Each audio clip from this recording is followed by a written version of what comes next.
10th class के बच्चों, last 60 days बचे हैं। मैं कब से ये चीज चल रही हूँ, लास्ट इतने दिन बचे हैं, इतने महीने बचे हैं, इतने वीक्स बचे हैं, सब कुछ। अब सिर्फ 60 दिन बचे हैं। अभी भी अगर तुम्हें नहीं समझ आ रही ना कि कितना सीरियस मोमेंट है तुम्हारे लिए, तो मुझे नहीं पता कि क्या चीज आके तुम्हें जगाएगी जो तुम्हें होश आएगा कि बोर्ड के एग्जाम है। और ये जो बोर्ड का एग्जाम का रिजल्ट है ना, ये सिर्फ तुम्हारे इस साल का रिजल्ट नहीं है, ये तुम्हारे अभी तक के 10 सालों का रिजल्ट है। क्योंकि तुम्हारा करियर आगे क्या होगा, जिस बेसिस पे तुम अपनी पूरी लाइफ बिताने वाली हो, वो तुम यहां से चूज करोगे। तुम्हारा बोर्ड का जब रिजल्ट आएगा, उसके बेसिस पे तुम स्ट्रीम चूज करोगे और उसके बेसिस पे तुम अपना करियर डिसाइड करोगे। मेरी बातें तुम्हारे दिमाग में जा रही हैं, तुम्हें समझ में आ रहा है क्यों बोर्ड्स का इतना हुआ बनाया जाता है। बहुत से बच्चे यहाँ पे मैं जानती हूँ ऐसे हैं जिन्होंने पूरे साल मौज मस्ती करी है, पढ़ाई वढ़ाई कुछ ध्यान नहीं दिया, सिर्फ बातों में फिजूल टाइम वेस्ट किया है। एंड अब मैं तुम्हें आखिरी बार ये अलार्म देने आई हूँ कि अब तुम्हें सीरियस हो जाना चाहिए, क्योंकि इस टाइम पे बच्चों का पैनिक करना बहुत नॉर्मल है। तुम्हें इस टाइम पैनिक क्रिएट हो रहा होगा, रीजन बीइंग सिलेबस हुआ नहीं है, इतना सारा लग रहा है सिलेबस बहुत ज्यादा है, सिलेबस तुमने करा नहीं है, कॉन्फिडेंस इस टाइम बिल्कुल जीरो है, कुछ है ही नहीं कॉन्फिडेंस, जो करी हुई चीजें उन पे तक कॉन्फिडेंस नहीं है, और टाइम जो है वो टिक टिक टिक टिक टिक करके भागता जा रहा है। टाइम ऐसा लग रहा है बचा ही नहीं है। लेकिन मेरी बात सुनो, टाइम की प्रॉब्लम नहीं है, प्रॉब्लम तुम्हारी प्लानिंग की है, क्योंकि तुम प्लान गलत करते हो। तुम्हें पता ही नहीं है कि जितने भी दिन है, जितना भी टाइम है, उसको यूटिलाइज कैसे करना है। और जब तक ये चीज समझ में नहीं आएगी, तुम्हें तुम्हारा ये बचा हुआ टाइम भी वेस्ट हो जाएगा और एंड में पछताने के अलावा कुछ भी नहीं मिलेगा। आखिरी के जो 60 दिन है, लग के मेहनत कर लो। देखो, दो ऑप्शन है तुम्हारे पास। पहला तो तुम सोच लो कि यार अब तो कुछ हो ही नहीं सकता, बाहर में क्या, छोड़ो यार, ठीक है। तो फिर रिजल्ट में रोने के लिए प्रिपेयर्ड है ना, कोई जादू की झड़ी नहीं घुमा देगा, कोई जादू नहीं हो जाएगा कि बोर्ड्स में हम बहुत अच्छा रिजल्ट ले आएंगे, ठीक है। तो इस चीज के लिए प्रिपेयर्ड है ना। या प्लान भी है कि नहीं यार, पूरे साल गलती हो गई, जो हो गया उस सबको छोड़ के मुझे बोर्ड्स में झंडे गाड़ने हैं। मैं तुम्हें अभी बता रही हूं, मैंने 50% वाले बच्चों को 90% लाते हुए देखा है, तुम जैसे बच्चों को ही। लेकिन यहाँ पे चेंज करना पड़ेगा। मैं इधर आधा घंटा भी मोटिवेट करके जाऊंगी ना, अगले आधे घंटे तो मोटिवेट रहोगे, यार ये भी कर दो वो भी कर दो, उसके बाद उसके बाद कुछ नहीं करोगे। इसलिए मेरे ज्यादा बोलने से कुछ नहीं होगा जब तक तुम यहां पे चेंज नहीं करोगे। अपने माइंडसेट को बदल दो। ध्यान से मेरी बात सुनना, अगले 60 डेज को कैसे यूटिलाइज करना है, एक एक बात, एक एक दिन को यूटिलाइज करने वाली मैं बता रही हूं, ध्यान से सुनना। पहले 30 डेज, ये जो पहला है, ये जो 30 डेज का ब्रैकेट है, इन 30 डेज में तुम्हें क्या करना है, 15 दिसंबर से लेके 15 जनवरी तक सारा जो पढ़ा हुआ है उसको ठीक से फिर से पढ़ो। अभी टाइम है कि दोबारा पढ़ सकते हो, तो जो पढ़ा हुआ है उसको ठीक से पढ़ना। और मेरी बात कान खोल के सुन लो, ये जो तुम वीक टॉपिक्स को छोड़ते हो ना, उनको पकड़ लो। YouTube पे दुनिया जहान की वीडियोस हैं। अगर तुम्हें ये भी देखना ना 56 into 28 करेंगी तो स्टेप वाइज क्या, वो भी सर्च कर लेना, वो तक तुम्हें YouTube पे मिल जाएगा। इतना रिसोर्स अवेलेबल है ऑनलाइन। सिर्फ तुम्हारी वीकनेस है कि तुम भाग रहे हो चीजों से। तुम को जो कंसेप्ट क्लियर ही हो तो तुम करना ही नहीं चाहते क्लियर। तुम सोच, अरे यार चल पूरे चैप्टर में ये छोड़ दो, उसी में से क्वेश्चन आ जाते हैं यार। फिर तुम कहते हो मैम पता नहीं एग्जाम अच्छा क्यों नहीं होता, क्योंकि हर चैप्टर में से 10-10 चीजें तो तुम छोड़ के आगे जाते हो। मैं सच बता रही हूँ, देखो आज से पहले जब भी मैं वीडियोस बनाती हूँ ना, मैं बहुत काम माइंड से कि नहीं यार मेरे अपने बच्चे हैं, समझदार बच्चे हैं, सुन लेंगे, आज नहीं तो कल कर लेंगे। लेकिन आज मैं पहली बार इतना गुस्से में वीडियो बना रही हूँ यार, कि मैं कमेंट सेक्शन में देखती हूँ तुम बच्चे क्या कर रहे हो यार। बातें तुम करते हो, वीडियोस तुम्हें चाहिए कि 95% कैसे आ जाए, 100% कैसे आ जाए, और कमेंट सेक्शन में तुम एक दूसरे से बात करो, अरे मेरा तो सिलेबस बचा हुआ है, and you are laughing about it. तुम लोगों को हंसी आ रही है ये सोच के कि सिलेबस आधे से ज्यादा बचा हुआ है।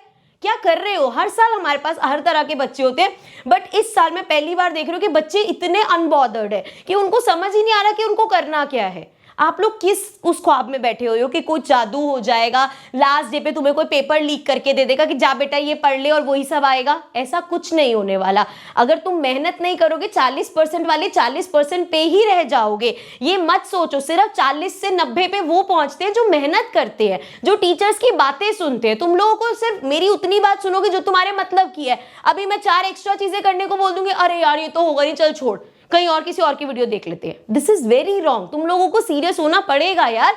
तुम लोग सोच रहे हो कि हाँ मैं मानती हूँ भैया कि हाँ बोर्ड्स को यार ऐसे मत बनाओ कि जेई का एग्जाम है, ठीक है, लेकिन अपना जितना प्रेशर लेना चाहिए उतना तो लो। इस चक्कर में ये थोड़ा कि तुम सोचना ही बंद कर दो। तुम सोचो कि हाँ ठीक है यार आगे देख लेंगे। अरे भाई तुम्हें बता दिया पहला स्टेप फाउंडेशन का ये है, यहीं पे तुम इतने हल्के में ले रहे हो, आगे फिर तुम कह रहे हो हम तो बीटेक कर लेंगे, हम तो डॉक्टर बन जाएंगे, मजाक है क्या कोई? ये 30 डेज जो है अच्छे से पढ़ाई करो, जो पढ़ा हुआ है उसको रिवाइज करो, कंसेप्ट को क्लियर कर लो। एक बार जब कंसेप्ट क्लियर हो जाएगा फिर साला कहीं से भी क्वेश्चन उठ के आ जाए तुम कर लोगे। कंसेप्ट के पीछे भागो, क्वेश्चंस के पीछे नहीं। 10 नए तरह के क्वेश्चन करते हो, पता है नहीं कंसेप्ट, बस वो रट लेते हो, रटा हुआ कुछ काम नहीं आएगा। समझ रहे हो मेरी बात? कंसेप्ट्स को समझो, कंसेप्ट दिमाग में घुस जाएगा, अपने आप कुछ भी बना के लिख दोगे और करेक्ट लिख के आओगे। ठीक है, तो इन 30 डेज को उस चीज में यूटिलाइज करो।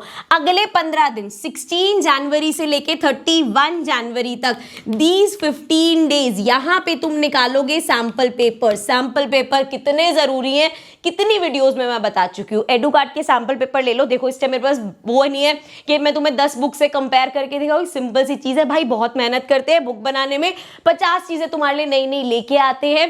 सैंपल पेपर्स निकाल लो, जब तक सैंपल पेपर नहीं निकालोगे ना प्रिपेयर नहीं हो पाओगे एग्जाम के लिए। ये सैंपल पेपर्स तुम्हें बताते हैं कैसे टाइम मैनेज करना है। एक बार जब पूरा सैंपल पेपर निकाल लेते हो, बैठ के एनालाइज करो कहाँ टाइम वेस्ट हो रहा है, किस क्वेश्चन में कितना टाइम देना है। ये सिर्फ तब पता चलेगा जब 3 घंटे लग के सैंपल पेपर निकालोगे, और इंप्रूवमेंट तब आएगी। सिर्फ करके छोड़ना नहीं, अरे आज तो मैंने पूरा सैंपल पेपर निकाल लिया, कोई बड़ी बात नहीं है। 3 घंटे सैंपल पेपर करना बड़ी बात नहीं है, उसके बाद 1 घंटा जो एनालाइज करोगे ना, कहाँ गलतियां कर रहा हूं, कहाँ कंसेप्ट वीक कर रहे, कहाँ क्वेश्चन में अटक रहा हूं, किस में ज्यादा टाइम लगा रहा हूं, वो 1 घंटा तुम्हारे लिए, उस चीज के लिए तुम्हें 3 घंटे का सैंपल पेपर निकालना है। और जहां तक बात रही बुक की, देखो भैया तुम्हें कंपीट करना है टॉपर से।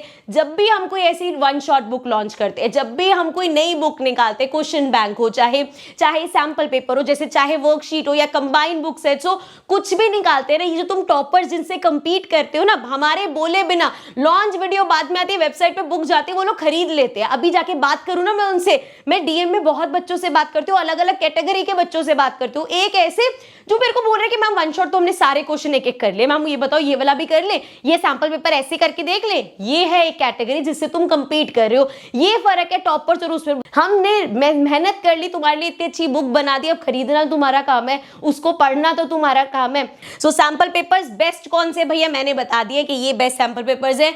तुम्हारा पेपर इसके बाहर से नहीं आएगा। एक एक क्वेश्चन सैंपल पेपर का निकाल लो, वर्कशीट्स निकाल लो। उसके बाद आ जाते हैं लास्ट के 15 दिन। अब यहां तक अगर इसको फॉलो कर लिया, लास्ट के जब 15 दिनों पे आओगे ना बच्चे, तो इन 15 दिन में हम PYQs निकाल सकते हैं।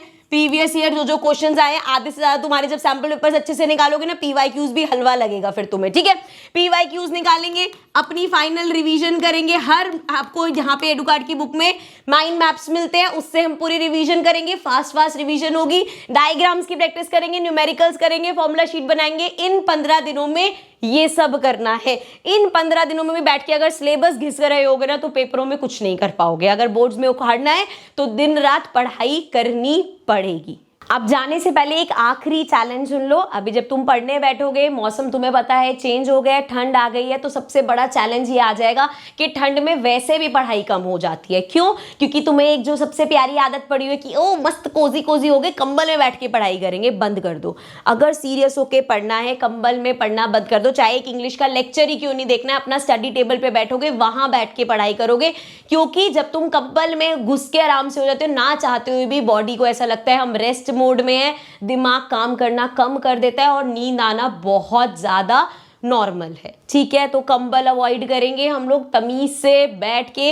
अगर ठंड लग रही है, जैकेट जितनी लेयरिंग करनी है कर लो, सॉक्सेस पहन लो, कमरे में हीटर चला लो, इतनी ठंड अगर लग रही है तो, लेकिन कंबल में घुस के पढ़ाई नहीं होगी। पहली चीज। दूसरी, अगर तुम रात को पढ़ने वाले बच्चे हो, बेस्ट टाइम में बिल्कुल शांति होती है, ना कोई एसी का शोर, ना कहीं बाहर से शोर आ रहा होता है, बिल्कुल शांत एनवायरनमेंट होता है। चाहे मैथ्स का सॉल्व करना है क्वेश्चन, चाहे SST के चैप्टर्स पढ़ रहे हो, चाहे कुछ रिवाइज कर रहे हो, बेस्ट टाइम है रात को पढ़ने का। अगर रात को नहीं पढ़ सकते कोई दिक्कत नहीं है, सुबह जल्दी उठ के पढ़ लो, सेम एनवायरनमेंट मिलेगा। जो भी तुम्हें बेस्ट लगता है, रात को पढ़ना अच्छा लगता है वो करो, दिन में पढ़ना अच्छा लगता है वो करो, लेकिन अपना स्लीप रूटीन खराब नहीं करना। अगर देर रात तक पढ़ रहे हो, सुबह आराम से उठो। अगर सुबह जल्दी उठ के पढ़ना है, रात को टाइम से सो। ये नहीं कि रात को 3 बजे सो रहे हैं, सुबह 5 बजे उठ के फिर पढ़े, कोई फायदा नहीं है, दिमाग चलेगा नहीं, सिर्फ टाइम वेस्ट होगा। ठीक है, और आखिरी और बहुत इंपॉर्टेंट बात, मैं अपने पर्सनल एक्सपीरियंस से बताती हूँ। मेरे घर पे भी अभी शादी थी, हम लोग एक हफ्ता इतना एंजॉय करके एंड उस एक हफ्ते के बाद जब मुझे रीस्टार्ट करना था कि अभी यार कुछ 1 शॉट्स बनाने हैं 9-10 के, ये सब करना है, मेरा भी पढ़ने का मन नहीं कर रहा था, मेरा भी लेक्चर्स रिकॉर्ड करने का मन नहीं कर रहा था। लेकिन उस टाइम पे आपको छोटे छोटे शॉर्ट्स से स्टार्ट करना है। अगर ऐसे स्टेज पे हो कि यार सब करना चाहते हैं लेकिन नहीं मन कर रहा, एक अंदर से खुद को तो बता कि यार मैम को भी ये चीज नहीं समझा सकते कि नहीं पढ़ने का मन करता, खुद को बता सकते कि यार नहीं मन कर रहा काम करने का, नहीं मन कर रहा पढ़ने का, क्या करूं।